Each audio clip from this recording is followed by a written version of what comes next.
Hey everybody, and welcome back to my channel for this Saturday morning, afternoon or evening across the world where you may be at. I hope you're all well, and I hope you're all having a great start to your weekend or a great end to your weekend, depending on where in the world where you are. And today I'm going to be continuing with my Emmerdale playlist about the character Lewis Barton, played by the real life autistic actor Bradley Riches. I've been critiquing each episode that he has been in so far as an autistic woman, as a neurodivergent woman. I thought it was important to bring you my critiques, my thoughts, and any improvements I think they could do. So I'm going to be critiquing Monday the 14th of July 2025. That's Monday the 14th of July 2025 episode. So let's get into it.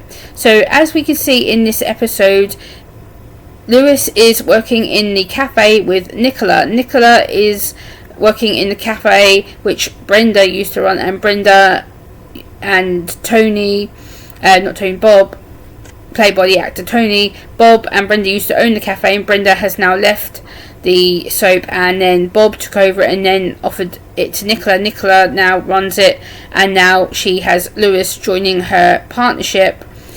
And since joining their partnership together, she was talking to Lewis the other day, and there was a bit of a stereotypical comment that was mentioned, and I hear this all the time as being a neurodivergent woman, an autistic woman. And she basically said to him, "Oh Lewis, don't you know that you have a superpower?" Yes, I mean, I know she meant this in a good way to him, but again, it is one of these comments that are often very said to make us undermined or to make us feel like we're being patronised. It's like, oh, well, you've got a superpower, and it can be used in a good way and to educate people and to make the neurodivergent or autistic person or ADHD person feel good about themselves. And it can be seen as a empathetic comment, a supportive comment, a loving comment, an adored comment. But again, it is seen as a undermining comment a lot of the time. It's like, oh, really? You think I've got a superpower? Like, it can be seen as quite insulting, patronising, and quite undermining for the autistic person. So again, it depends the way that they were aiming that comment. But I don't know if Nicola meant any harm by that comment. But again, it can be seen as so. For me, it was seen as a bit of a patronising comment, because it was like, oh, Lewis, don't you know you've got a superpower? And I'm just like, ugh, really? Like, come on, haven't we got any further forward with that yet?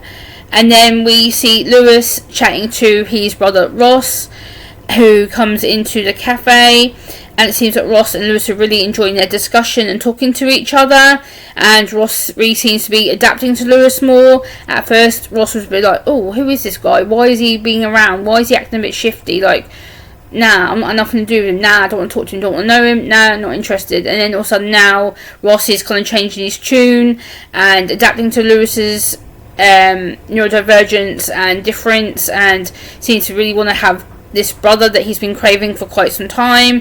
And I really like that relationship between them. It really shows that they're bonding, getting to know each other, they're really starting to trust each other, considering Ross a few months ago was trying to take his medical cannabis away from him and was trying to sell it to other people and to basically disrespect Lewis and all his hard work. And Lewis found out, and there was some miscommunication, some falling out, some arguments, because Ross had betrayed his trust, which I understand as a autistic neurodivergent person. Once you mistrust us, or you stab us in the back, or you say something to harm us or hurt us, then my trust with you would be partially broken or totally broken, depending on how bad the situation actually was.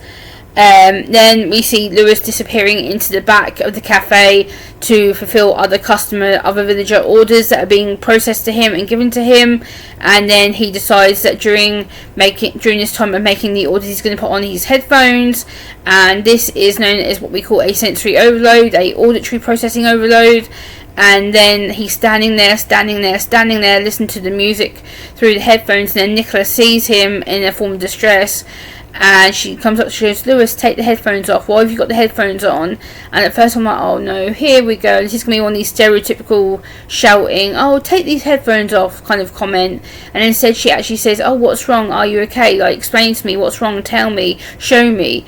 And I think that's a really good way of Nicola getting to bond with him and respect his boundaries, his space. And actually she's giving him the chance to process the question and process his answer. I think for someone who at first treated him like he's a bit of an idiot, a bit of a baby, a bit of a person not to trust, and also she's like, show me, tell me, help me understand, like, why have you got headphones on, what's wrong, like, if you get overwhelmed next time, tell me, if you need a little break, tell me. Like, before, she seems to jump down his throat, so it shows that she's actually willing to educate herself on it. And then we see Ross backing up Lewis again and saying, you know, he is different, but he's my brother, I want him around, I want to keep him around, I want to get to know him a little bit better. So Ross is actually seeming to actually back up his brother rather than being against him.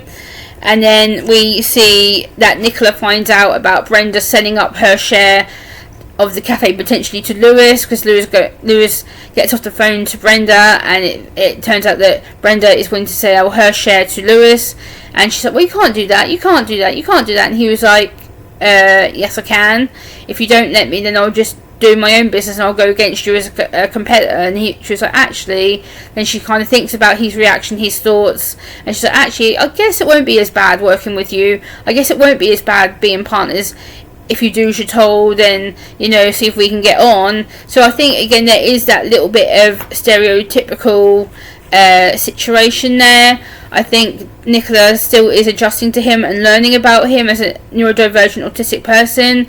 I think there's going to be a lot more developing between their friendship in the weeks and months to come, and I'm really looking forward to seeing the progress between them. I'm really looking forward to seeing Lewis's personality coming out more, the fact that he's showing more of the autistic trait side, and that he's actually showing himself as being a communicative person, a friendly person.